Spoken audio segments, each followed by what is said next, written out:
According to John, the 21st chapter. Glory to you, O Lord.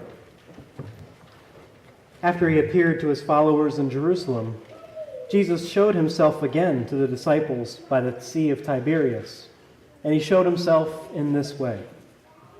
Gathered there together were Simon Peter, Thomas called the twin, Nathanael of Cana in Galilee, the sons of Zebedee, and two others of his disciples. Simon Peter said to them, "I'm going fishing." They said to him, "We will go with you." They went out and got into the boat, but that night they caught nothing. Just after daybreak, Jesus stood on the beach, but the disciples did not know that it was Jesus. Jesus said to them, "Children, you have no fish, have you?" They answered him, "No." He said to them, "Cast the net to the right side of the boat, and you will find some." So they cast it, and now they were not able to haul it in because there were so many fish. That disciple whom Jesus loved said to Peter, "It is the Lord." When Simon Peter heard that it was the Lord, he put on some clothes, for he was naked, and jumped into the sea. But the other disciples came in the boat, dragging the net full of fish, for they were not far away from the land, only about 100 yards off. When they had gone ashore, they saw a charcoal fire there, with fish on it and bread. Jesus said to them, "Bring some of the fish that you have just caught." So Simon Peter went aboard and hauled the net ashore, full of large fish, 153 of them. And though there were so many, the net was not torn. Jesus said to them, "Come and have breakfast." Now none of the disciples dared to ask him, "Who are you?" because they knew it was the Lord. Jesus came and took the bread and gave it to them and did the same with the fish. This was now the third time that Jesus appeared to the disciples after he was raised from the dead. When they had finished breakfast, Jesus said to Simon Peter, "Simon, son of John, do you love me more than these?"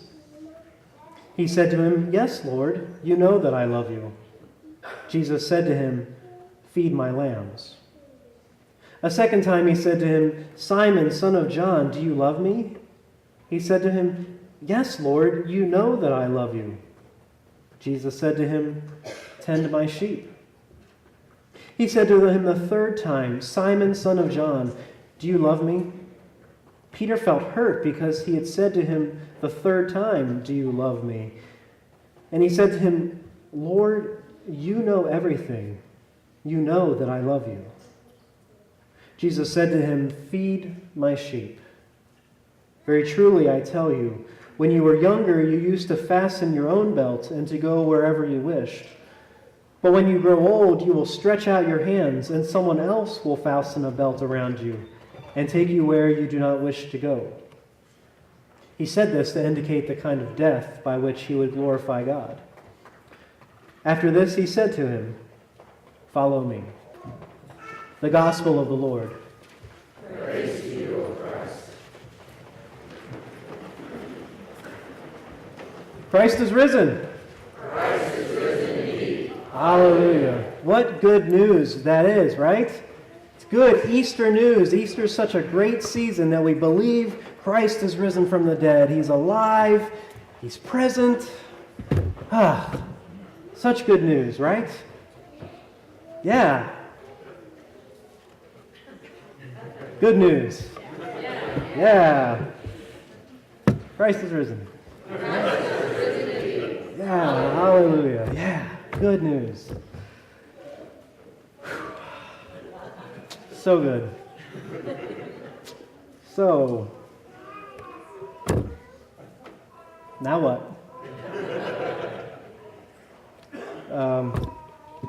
Anyone want to go fishing? Right? That's what the disciples did.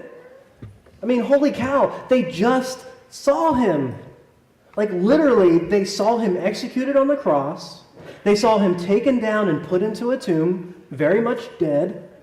And then they saw him when he came into the house where they were hiding out behind locked doors, and now standing there very much alive. They were unsure of things, so they touched the wounds in his hand and his side, and it was kind of gross. But they thought it was cool because then they could know for sure that this really and truly was Jesus. And Jesus was back, and he was alive, and things were going to be great again. So, they went fishing. I'm sure there are many of you thinking, well, I don't blame them. I can't think of a better way to celebrate. And then when I have crappie fillets show up on my front porch, I have to agree that there's no better way for you all to celebrate than going and giving thanks and doing some fishing and sharing the harvest. But is that the good news of Easter? Christ is risen, so let's go fishing? Some days it feels like that. We come to church for all of the Holy Week and Easter services. We get fancied up in our Easter outfits. We hear the brass instruments. We sing those once-a-year must-sing Easter hymns. We smell the flowers. We shout Christ is risen. We celebrate. We tell those jokes. We share food. We give thanks. I mean, seriously, for a portion of the population, Easter is one of 2 services that they go to all year. Something special must be going on. And I doubt that any of us would argue that there's not something special going on that day and in this season. Jesus being raised from the dead is good news. It's why we are who we are. It's why we do what we do here in church and in our everyday lives. It shows us that Jesus is who he says he is, and it shows us there's nothing too big for God to handle, not even death. This is most certainly true. This is good news. But that Easter question becomes, what do we do with this news? There are times when we do just what those disciples did and go fishing. We go back to the very thing that we have been doing. We go back to doing the thing or things that bring us meaning or purpose or enjoyment. We go back to what's familiar. And I think there are multiple reasons why we do that. One might be that while this is pretty darn good news, we may not be in a place to feel like we need that kind of news. We might be in a situation where things are just fine. They're just hunky-dory. And we can take this good news and we stick it in our pockets for another, rainy day. And so we just go back to life as is. I think another reason we automatically go back to the familiar could be that is how we operate when we face grief or loss or serious trauma. During those dark times that we face in life, while we always appreciate that fuss that's made over what's happened, while we appreciate the care and the effort that people go through to check in on us and make sure that we're okay, I think what we're really waiting for is for things to settle back down and for us to regain a sense of normalcy, right? When something unsettles us, we look for the ways to become settled again. So those are the times when we can pull that good news out of our pockets and give thanks for what Jesus has done and give thanks for God being present with us in all of that. But even while knowing and believing that good news, what we ultimately want, again, is to get back to what's comfortable. We want to go fishing. Think about what those disciples had been through. From the time that Jesus first called them out of their fishing boats, away from their normal lives, away from their friends and families and lifestyles, calling them to follow Jesus. Between then and now, their worlds have been turned upside down. They've seen the power of God at work, healing the injured, raising the dead, feeding the hungry, caring for the unloved, standing up to the powers of the day, being taught a new way to live. And if all of that wasn't enough to unsettle what they've known, They've also just witnessed this entire period of their time end in tragedy. They witnessed the one who called them out and pushed them forward and lived as their teacher and example die. They watched him be betrayed, mocked, tortured, and executed, and then they saw him come back to life. Of course they don't know what to do. Their whole world has not only been turned upside down, but inside out and spun around a couple times. They deserve to get back to some normalcy. They deserve a fishing trip. And as we heard, that's exactly where Jesus meets them, yet again. And that's exactly where Jesus meets us as well. Did you hear what happened when those disciples encountered Jesus again? What happened? Abundance happened. The fish weren't biting that day until Jesus showed up and told them what to do. And suddenly they're pulling 153 fish into their boat. And suddenly Simon Peter gets so excited that he puts clothes on to jump into the lake and swim to Jesus, which could be a whole sermon in itself, probably. And then the rest of the disciples bring that boat and the fish back to shore where Jesus has made them breakfast and simply says, "Come and eat."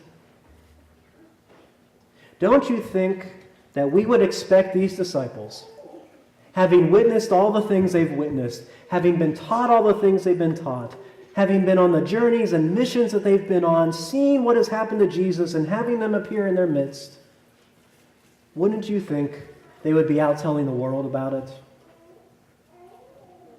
You'd think this good news would be inspiring enough to get them out doing what Jesus had been teaching them to do this whole time. Or at least we hoped they would be. This is the best news there could possibly be, so go tell someone, for crying out loud. Isn't that what they should have done? Isn't that what we should be doing? I would think so. That's the Easter question I'm talking about here.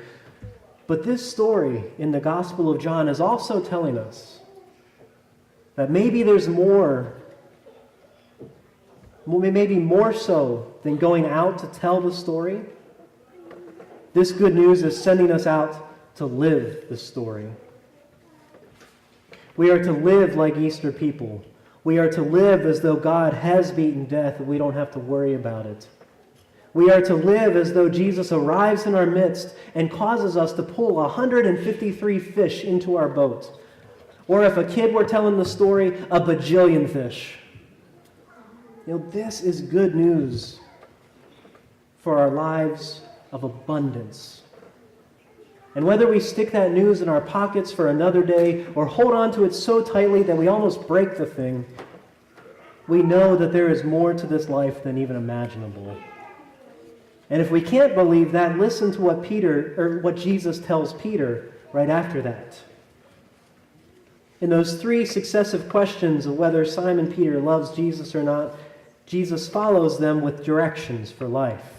Not directions to go out and tell this story or keep going fishing, but feed my lambs, tend my sheep. We have such an abundance in this life that we are called, as followers of the one who rose from the dead, to take care of those around us. We are called to share that abundance. We are called to live as Easter people. We are called to live abundantly and know that God is present in our midst. So what do you think, Easter people? Should we go fishing? Amen.